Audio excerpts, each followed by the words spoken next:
देशातील प्रत्येक आईचा अपमान हे काँग्रेस इंडीची कुसंस्काराचं प्रमाण आहे।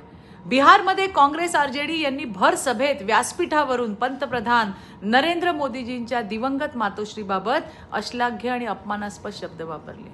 ही गोष्ट केवळ निंदनीय नाही तर लोकशाहीला कलंकित करणारी आहे। लक्षात ठेवा, हा फक्त मोदीजींच्या आईचा अपमान नाही तर त्या माता ज्या मातांनी अत्यंत गरिबी आणि संघर्षातून आपल्या लेकरांना वाढवलं, त्यांना घडवलं, त्या प्रत्येक आईचा अपमान आहे।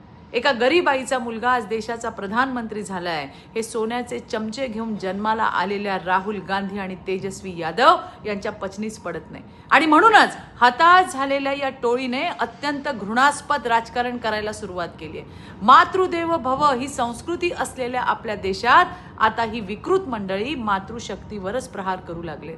राहुल गांधी आणि तेजस्वी यादव यांनी या कृत्यासाठी देशातील सर्व माता भगिनींची आणि 140 कोटी भारतीय जनतेची तात्काळ हात जोडून माफी मागितली पाहिजे, अन्यथा 140 कोटी देशवासी त्यांना कदापि माफ करणार नाहीत। धन्यवाद।